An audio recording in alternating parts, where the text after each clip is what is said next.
तो कहानी की शुरुआत में हम अर्नव नाम के एक लड़के को देखते हैं। वो अपने पेरेंट्स के साथ अपने फियांसे के घर से जब वापस आ रहा था, तभी जंगल के रास्ते में अचानक से उसकी कार के सामने एक बूढ़ी औरत आ गई। अर्नव उसे देख नहीं पाया और उस औरत का एक्सीडेंट होकर वो मारी गई। ये तरह से अर्नव की गलती थी, लेकिन अपने बेटे के जेल जाने के डर से अर्नव के पेरेंट्स पुलिस से ये झूठ बोल देते हैं कि एक्सीडेंट में अर्नव की गलती नहीं थी। वो औरत जानबूझकर अर्नव की कार के सामने आई थी सुसाइड करने के लिए, अपनी जान लेने के लिए। पुलिस ऑफिसर जब उसके गाँव में आके पूछताछ करते हैं तो पता चलता है कि वो बुरी औरत गाँव से दूर जंगलों में एक छोटी सी झोंपड़ी में रहा करती थी। गांव के सभी लोग उससे डरा करते थे क्योंकि हर महीने वो गांव के कुत्तों को उठाकर ले जाया करती थी। न जाने वो उनके साथ क्या करती थी। पुलिस छानबीन करते हुए जंगल में उस औरत की झोंपड़ी तक पहुंच जाती है, जहां उन्हें डरी सहमी एक लड़की दिखाई देती है। इस लड़की का नाम है रुखसाना और वो जो औरत अभी मरी थी, रुखसाना उसी की बेटी थी। पुलिस रुखसाना को बताती है कि तुम्हारी मॉम की डेथ हो गई है और तुम्हें हमारे साथ शहर चलना होगा। अजीब बात ये थी कि इस टाइम हम रुखसाना के मुंह पे कोई परेशानी, कोई दुख नहीं देख रहे थे, ऐसे जैसे उसे अपनी मॉम की मौत से कोई फर्क ही ना पड़ा हो। वो अर्नव और पुलिस के साथ शहर आ जाती है। सीन कट होकर हमें मुर्दा घर में एक आदमी को दिखाया जाता है।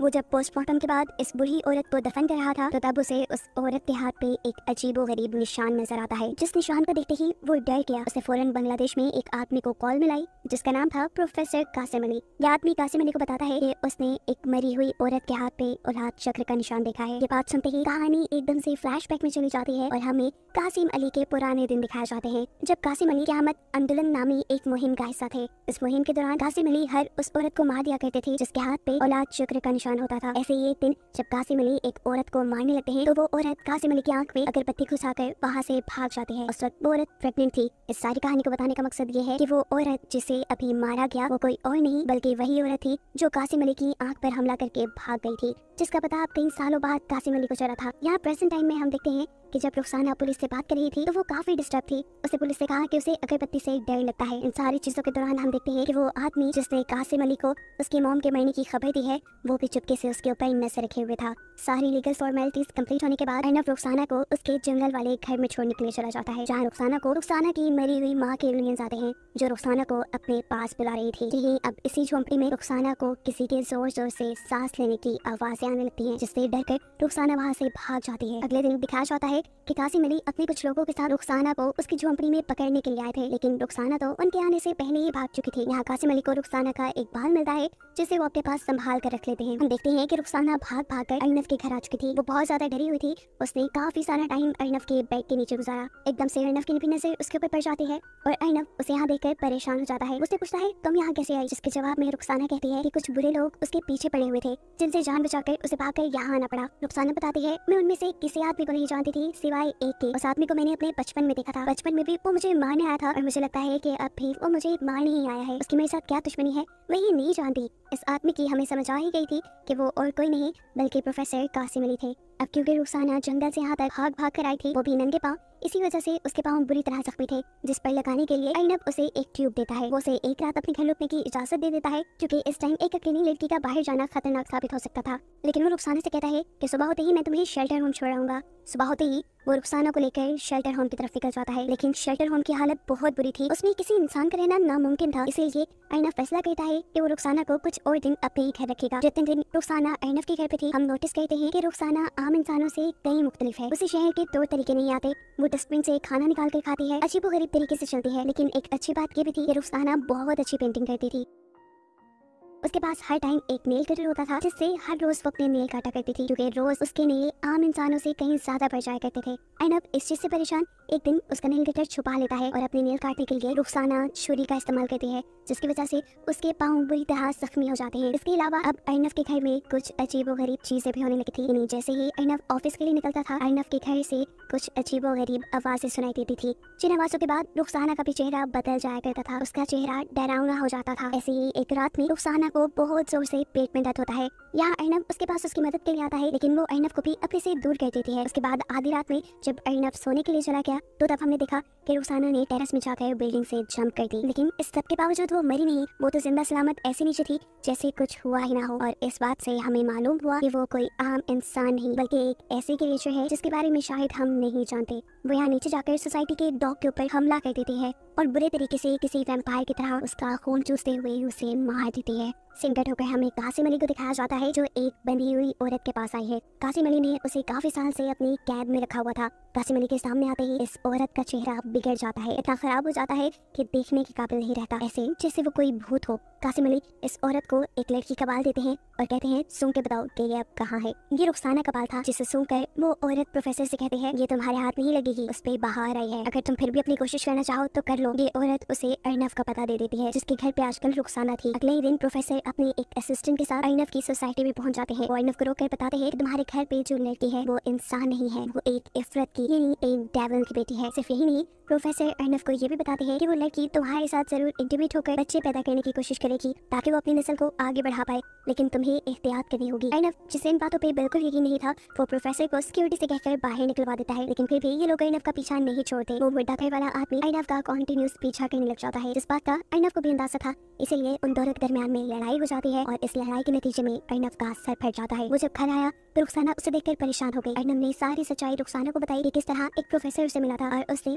उसे ऐसी बातें कही हैं। अर्नव रुखसाना को ये भी बता देता है कि उसका सर मुर्दा घर वाले आदमी ने फाड़ा है। इस सब के बाद अर्नव तो सोने चला जाता है, लेकिन रुखसाना नहीं सोती। हम रुखसाना को उसके एक अजीब और असली भयानक रूप में दिखते हैं। वो अब किसी जानवर की तरह बिहेव कर रही थी और किसी जानवर की तरह ही छलांगे लगाते हुए वो मुर्दा घर में जाकर बेदर्दी से उस मुर्दा घर वाले आदमी को मार देती है और फिर दोबारा उछलते कूदते हुए अर्नव के उठने से पहले घर वापस लौट आती है। अर्नव जब उठता है तो देखता है कि रुखसाना बहुत ही प्यार से उसके पास बैठी हुई थी, लेकिन इसी टाइम हम देखते हैं कि यहाँ पर अर्नव की फियांसी आ जाती है जो इन दोनों को एक साथ देखकर गुस्सा होकर वहाँ से चली जाती है और इस सब की वजह से अर्नव बहुत ज्यादा टेंशन में आ जाता है। वो रुखसाना को घर से निकल जाने का ऑर्डर दे देता है और गुस्से में रुखसाना उसी को गला पकड़कर हवा में उठा देती है। रुखसाना जानती थी कि उसने गलत कह दिया, इसीलिए वो बार बार अर्नव से उसकी इस हरकत के लिए माफी मांगती है, लेकिन अर्नव भी अब डर चुका था। रुखसाना का ये बिहेवियर देखकर उसे प्रोफेसर कासिम अली की बात याद आने लगी थी। वो घर से बाहर निकलकर जब प्रोफेसर कासिम अली के ऊपर रिसर्च करता है तो उसे जो बातें मालूम होती हैं उससे उसके होश उड़ जाते हैं। उसे मालूम होता है कि आज से कई साल पहले बांग्लादेश के अंदर लोग लड़कियों को किडनैप करके उनके ऊपर काला जादू किया करते थे। इस जादू के दौरान एक कल्ट लड़कियों को डेविल के हवाले कर देता था। वो इन लड़कियों के साथ इंटीमेट होता था ताकि उसके इंसानों जैसे बच्चे इस दुनिया में आ सके।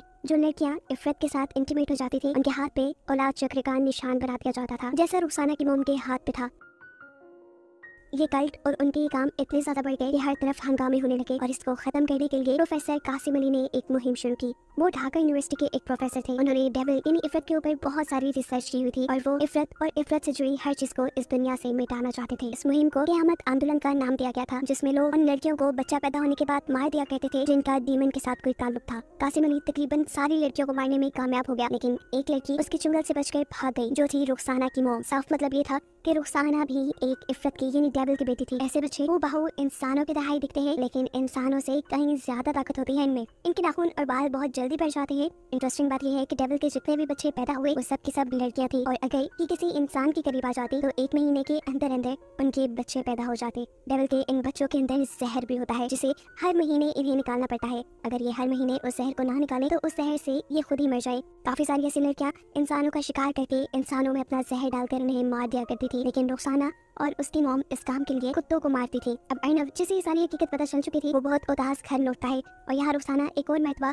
उससे माफी मांगने लग जाती है। यहाँ रुखसाना अर्नव को बताती है कि वो भी प्रेग्नेंट है और अर्नव ये सुनकर पूरी तरह शॉक रह जाता है। डरकर वो रुखसाना को जंजीरों से बांध देता है और प्रोफेसर कासिम अली को अपने पास बुलाता है। प्रोफेसर कासिम अली रुखसाना के ऊपर बहुत जुल्म करते हैं, उसे बहुत मारते पीटते हैं और अर्नव उसे यहीं पर हेल्पलेस छोड़कर चला जाता है। इस सारे वक्त के बाद अर्नव बहुत ज्यादा डिप्रेस हो चुका था। कई हफ्ते वो एक ही कमरे में बंद रहा। अर्नव के पेरेंट्स को लगा कि शायद अर्नव की एंगेजमेंट टूटने की वजह से सब हो रहा है, इसलिए वो अर्नव की फियांसी को घर बुला लेते हैं, जहाँ वो अर्नव से कहती है तुम क्या ड्रामे कर रहे हो, खुद ही गलती की है और खुद ही ड्रामे कर रहे हो, चलो खत्म करो ये सब। और यहाँ डिप्रेस्ड अर्नव उसके सामने सब बता देता है। क्योंकि ये उसकी दोस्त थी बहुत अच्छी, अर्नव सब कुछ उससे शेयर कर लेता था। अर्नव अब उसे रुखसाना की सारी कहानी सुनाता है। ये कहानी सुनकर वो लड़की भी शॉक थी। अर्नव उसे कहता है रुखसाना एक डेविल की बेटी नहीं, रुखसाना एक शैतान नहीं, बल्कि उससे बड़ा शैतान तो मैं हूँ जो मैं उसे ऐसे अकेला छोड़ाया, ये जानते हुए भी कि वो मेरे ही बच्चे की मां बनने वाली है। यहाँ अर्नव की फियांसी सारी सिचुएशन समझते हुए और अर्नव की दिमाग की हालत को देखते हुए उसे कहते हैं जाओ तुम जाकर रुखसाना की मदद करो। अर्नव फौरन अपने फ्लैट में जाता है और वहाँ जाकर वो देखता है कि रुखसाना तो वहाँ से भाग चुकी थी और जो लोग रुखसाना के ऊपर नजर रखे हुए थे रुखसाना ने उन्हें मारकर फांसी से लटका दिया था। सीन कट हो गए, हमें रुखसाना को दिखाया जाता है जो कासिम अली के घर पहुंची है।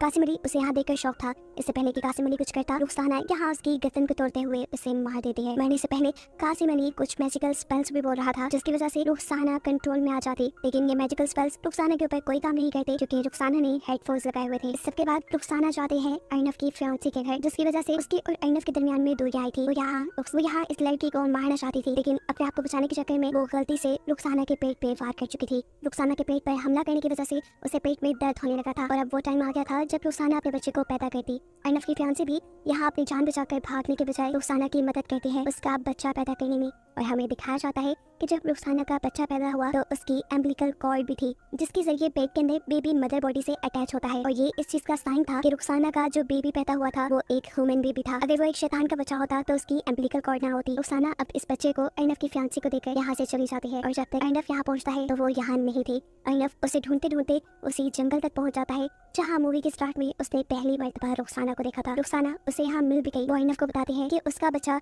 एक इंसान है, कोई शैतान का बच्चा नहीं, और ऐसा सिर्फ इसलिए हुआ था क्योंकि वो अर्नव से सच्चा प्यार करती थी। आज रुखसाना का वो दिन भी था जब उसकी बॉडी के अंदर जहर बहुत भरा हुआ था। वो चाहती तो यहाँ अर्नव को मार देती, लेकिन वो अर्नव को कुछ नहीं करती और इस तरह उसका जहर उसे ही मार देता है, जिसे दिखाते हुए ये कहानी यहाँ खत्म हो जाती है। लेकिन कहानी के आखिर पे मैं आपको बता दूं कि रुखसाना के मरते साथ ही डेविल के सभी बच्चे मारे गए थे, और ये काम कासिम अली ने आज से कई साल पहले ही कर लिया था। उस टाइम बस रुखसाना की मॉम भाग गई थी, जिसकी वजह से एक रुखसाना ही डेविल की बेटी थी जो मारी नहीं गई। उसका बेटा भी पूरी तरह इंसान था, और ये दुनिया अब इस डेविल के कर्ज से